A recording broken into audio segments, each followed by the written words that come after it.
Kev. And I'm Kat. And we are Casey Gone Again. All right, so we're going to do a quick recap of our recent cruise on the Symphony of the Seas that we took a couple weeks ago. June 21st, Father's Day. And we left out of Galveston, which we had never gone out of that port before. So we'd been to Galveston before because our kids live in Texas, but we had never cruised out of Galveston before. And I will be honest, it was an absolute breeze. We flew in the night before, stayed at the Tremont House, and then we were able to walk around downtown Galveston, which everything was there. They had restaurants, they had bars, they had pubs. If you needed to get something from Walgreens or something, everything was within walking distance from the hotel. Coffee shop in the morning. Yeah, so the next morning we got up and we walked to a really little boutique coffee shop, which was just down the street from the hotel, had coffee, and then we came back and we started our day early. So I had broken my shoulder about 4 or 5 weeks ago, so I was still in a sling when we went on this cruise. And we really didn't know how long it was going to take us. No, and I didn't want to ride the shuttle. The hotel had a shuttle bus, but you know, like most of them, they load them up, and so they pack them in and they get you to the cruise terminal. So we decided we were going to Uber. Yeah, we just did a solo Uber just to get there. We got there early. We got there at like 10 o'clock, and we were literally through the whole process and walking on the ship about, what, a quarter till 10:40? Yes, I would say we were on the ship. We were probably the first 50 people, one of the first 50 people, about 10:45, 10:40. So we really checked early. in, we got on the ship, checked in at our muster station, and then we walked to the Rising Tides bar. Well, it was hard to maneuver. We had, a little backpack, a little roller because he couldn't carry a backpack, and then I had a backpack. So, it's very hard for us to explore the ship.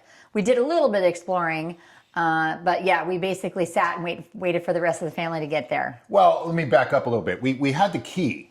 So the key worked out perfect for us. After we dropped off our luggage with the porter, we had the roller bag. And because I only had one arm at the time, we dropped the roller bag off at the restaurant, had lunch. Yes. And then we were waiting for the rest of our group at the Rising Tides bar. Rising Tides bar. Although it doesn't rise during embarkation because they're waiting for everyone to get on the ship. We did that later, but we waited there and had MC who helped us first. Yeah, the one of the staff was fantastic. And we have a couple shorts out there that kind of showed us, on the ship with sitting in the Rising Tides bar. So we ultimately went to go walk around as we were waiting, and we missed our group of family that were getting on at the same time. It was a perfect location, but anyways, we ended up catching up with them later. And then, once we got on the ship that day and we started exploring. And you had some adversities about how large this ship is. This is a large ship. It's not the largest ship, but it is very large. I think full capacity. Well, it's the Oasis class. Yes. So I think what they say full capacity is 7,000 passengers. Something like that. So I like the little ships. I like the midships. We've been on a couple of the older ships. Well, wait, you used to like those. Yeah. And so, we were talking to some of the staff, and I'm saying, hey, I really like the Freedom class ships. We were just on the Independence in January. We have another cruise coming up on the Freedom. And that was kind of my jam. I like about that style of ship. And so I wasn't complaining. No. I wasn't complaining at all. It was just too big. Okay. So when did your opinion change? About the second day in. Yeah. I'll tell you pretty much, I was used to it very quickly. It is amazing to me, this bigger ship, you do not even feel taking off. At one point I said, I never heard the horn. So I guess we were actually sitting in the schooner bar with our kids and in-laws, and we said, man, I wonder when we should be leaving. It's like 4:30, 5 o'clock in the afternoon. And one of them said, well, we've been on the move for like a half hour. Yeah, we had no idea. We didn't even feel the ship start. We didn't feel anything. No. Because it was so big. And we had a balcony room. And Oh, we have to explain that. Okay, so any case, that I liked. I also liked, never heard the horn. We didn't hear any storms, so you probably would have felt the ship if we would have drove, sailed through some rough water. rough seas. But let's then talk about deck 7. We had a balcony cabin room on deck 7, which is unique for this ship. On the starboard side. Yeah. So if you go up to deck 7 from the rear elevators, because we're towards the end of the ship, the aft of the ship, you can't cross over if you get in the wrong elevator. So we had to go up one or down one, cross to the other side a couple times. We eventually figured it out. And because we're sailing in June out of Texas, and we went to a couple days at sea, then we went to Roatan, Costa Maya, and Cozumel, and then back to Galveston. So it was a 7-day cruise. About the second day, we realized it's just too hot to sit on the balcony for coffee in the morning. Yeah, and June is a tough month for that. But when the ship is moving at night, it's it's comfortable. But just when they're in port, it is very hot. Well, so or about humid. the second day, we got up, and I wasn't able to go to the gym, but we did walk the ship, and we walked the walking track and up and down stairs. She had a little work to do, and so I kind of walked from the start to the back, from the front, walked around, and we said, hey, let's go get some coffee. And so we ended up in Central Park at the Park Cafe. Yeah, that's a... that has changed my whole opinion of this ship. After that. Yes, I will stay in an interior room, and I said, or I'll stay in an ocean view room. I don't need a balcony on this ship, because every morning we started looking forward to getting up and going to get out and sit in Central Park at the Park Cafe and have coffee. And have our morning coffee. You can get a little snack, you can get some breakfast. And they have tables. It was just such a really nice setup. And then the other thing that's interesting about the park, at night they pipe in crickets, the sounds of crickets and frogs, I believe. And then in the morning time, they pipe in birds chirping. There actually were a few birds that were flying around inside of Central Park when we were in port. Yes. Not necessarily when we were at sea, but when we were in port, you'd see some birds in there. So it really was like, this was our favorite spot in the morning. Well, actually in the evening too, because there were several times at night when we'd go out there for a nightcap and we'd meet up with our kids and we'd have, some drinks or catch up from the day. Because they took excursions, whatnot. But well, that's what you find out with this big ship. They have all these sections. Boardwalk, promenade is still there. Then you have the Central Park area. You have the Serenity Pool. Oh yeah, we did do the for thermal. the adults. Yeah. No, the solarium. Solarium. Sorry, which is in the front of the pool. Which we hung out there every day. Yeah, and then they have the regular pool. Then they have the kids section in the back with slides and stuff. So why this ship does so well is because everyone's spread out. You don't have everyone in a congregated area. We didn't even notice that it was a full ship. Yeah, it was a full ship. So you would not know because everyone was spread out doing different things in different times in different locations. And then one night we had cigars under the stars. We did spend quite a bit of time in the casino. Well, that was the guys. The girls did the girls, a little. And so we do sail with casino comps and stuff. So we did put the work in, the grind in the casino every night. But what we found interesting though, and this is the first time we did this, is we didn't have the meal package, but we only went to the main dining room one night, and then. We had got back, we'd walked around the dock all day or the port all day in Cozumel. And so we weren't really hungry for dinner and everybody else was doing their own thing. So we hit the buffet at night just to grab some snacks. And it wasn't crowded. It wasn't crowded at all. It wasn't a prime time for the restaurant. And everything in there was good too. So that was really the only night that we ate. The only time we went to the buffet. So we would run into the different specialty restaurant workers or the servers throughout the day and doing what they called promotions.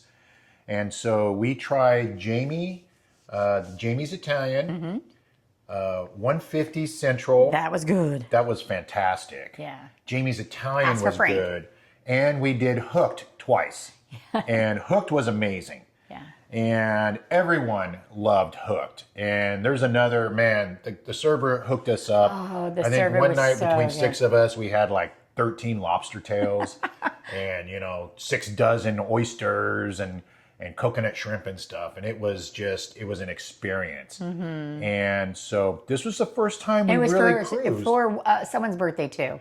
We had a birthday that day. That we did this, and it's something that I'm going to actually research and look into, just from talking to people. As other people had recommended, they do it every cruise where they get the dining package, because you just find on these ships with all these specialty restaurants, you really, there's so many options, and with the dining package or with the discounts you get from the different servers with their promotions, you really don't pay that much. Yeah, especially if you pay early in advance. We did not. We paid a little bit higher prices. Oh, and we found this out too. How did we find this out? Someone in our group found this out. I don't know. What did we find out? The first day on the ship, if you book a specialty dining restaurant that first day, It's like 50% off. it's 50% off. And there's no problem really getting into any reservation the first Because day. no one is eating there because they all ate at the buffet Yeah. when they got on the ship and they're full. And there wasn't any problem at all getting a restaurant reservation. We actually went to Hook the first night and Hook the last night. And it was fantastic. And so we do have the Radiance coming up. We have a back-to-back on the Radiance, which this will be our first time on a back-to-back. And it's out of our... So let us know your tips and tricks below. Oh, yeah. Oh, yeah. We're still learning. Yeah, yeah. But we have a back-to-back on the Radiance out of Tampa, which I will say between Tampa and Galveston, I don't know which one is our favorite port yet. We like them both. We've sailed out of Tampa before. That's this was our easy. first time out of Galveston. Yeah. The only challenge with the Galveston is the drive between the two airports to the island of Galveston. Yeah, we used, so we flew into Houston Hobby on that Saturday and took an Uber to Galveston Island down to downtown to the Tremont House. And then we scheduled an Uber from the ship when we got off, because we flew out of Bush. So it was, an hour and a half drive. It was a little bit longer drive. This is the second time I've been in and out of Bush. Hobby is easy. Everyone swears a Hobby is the best. I have no complaints flying out on a Sunday afternoon out of George Bush. It was relatively empty. Everyone was nice. It was a smooth. So that is a tip, or the tip or trick is do not fly into Galveston the day you're leaving. Fly in the day before. Yeah, just because it's so unpredictable and everyone... Traffic. Now, we were pretty lucky. Yeah, but then there was an accident. So we beat the traffic because we were one of the first ones off the ship because of our flight time. And I understand that there was an accident right afterwards. Oh, yeah, our Uber guy did some driving. And we literally he just hit the brakes, got off the freeway, did some maneuvering, and got back on the freeway, and we completely missed an accident that was on the highway. Then everyone else that was behind us waited a little bit over an hour. So, it's just something to be aware of. That's our, definite tip. So let's see. Let's tell everyone, would you sail Yes. Oasis class? Yes. The Symphony and the I'm Seas? waiting for offers. 2 thumbs up. Yeah, 2 thumbs up for the Oasis class. I didn't care for it at first, but I grew to say, man, I want to go back. If nothing else, just for the Central Park part of the cruise. Now, the next cruise we got, hopefully we're up and around, so we'll be able to do some excursions. We literally... Can't wait to cancel everything. We literally got off the ship, because I'm still in a isolated sling. We literally got off the ship and just walked the ports. Now, we've been to Roatan a few times, and absolutely fantastic diving and snorkeling. And we had a driver set up that was going to do a little private driver for the day. We've been to Cozumel. I don't even know how many times, from cruise ships as well as just vacationing there. Yeah. We're definitely water people, so we're always in the water. Costa Maya, this was our first time at Costa Maya. I wasn't impressed. No. I don't know.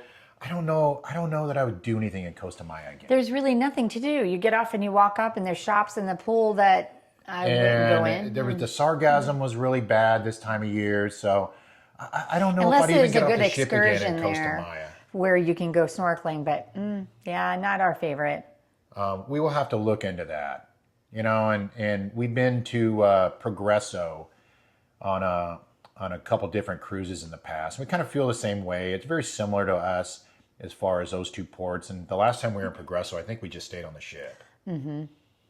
But anyways, that's our recap. We're working on this. We're figuring it out. If you're thinking about the Symphony Seas, yes, for sure, book it. 100%. And even if you think it's going to be overcrowded, there's so many different any places. Oasis class. Oh, that's a good point. Any Oasis class. There's so many different places where you can go and hang out and be away from the crowd or be part of the crowd. But yeah, everyone just kind of moves around. Very, very fluid. Yeah, no problems with crowds. I didn't feel like it was packed at all. No. We actually was sat in the schooner bar, which kind of overlooks the promenade, one deck up, and watched all the shows. They had the dancing nights, the white party, and they were perfect locations that we could sit there and be a part of it without actually being a part of it. What about the water show? The water show is very... Oh, yeah. We did do the water show like the second night. Yeah, very well worth it. Oh, yeah. It was a good time. Mm-hmm. I have nothing bad at all to say. And actually, I'm sold. The only thing that I wouldn't do is I don't know if I'd do it on a short cruise. I don't know. I see some. I don't know how you see some stuff on Wonder whole ship for 3 or 4 days, and I don't think a short cruise does a ship like this justice. Yeah, that's just me though, because I don't know how you see the whole ship. Because we both love sea days. Mm-hmm. Actually, I might be in a small percentage here. We absolutely love sea days. I don't mind them at all, but a ship like this, you get to explore. I think a short cruise doesn't really do the ship justice. Yeah. So, well, if you found this video helpful or useful or enjoyed just laughing along with us, please like, subscribe to our channel. We're still learning.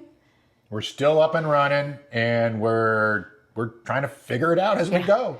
And yes, from computers to technology, they think everyone says it's easy, right? Oh, it makes it look easy, but they all make it look easy. It's not. It's not. But we're having fun, yeah. So that's the most important part. All right, so we have some more videos coming. We've got a bunch of shorts up. Oh, the bathrooms. Okay, so real quick. Wait, you're going to have to edit this out, and Yeah. then we'll redo the thing at the end. No, it doesn't matter. What? All right, leave that in. It's just staying in. The bathrooms. Okay, every urinal, and I think I finally went on a mission to try to hit every men's urinal on every floor of the ship has this really funny art. Oh my gosh. It's hilarious. You make and we actually have a short on about the bathrooms. Yeah. And I can tell you, I wasn't the only one taking pictures, because every time I'm going in the men's room, we're all laughing, standing around looking at these pictures. And if you know, you know.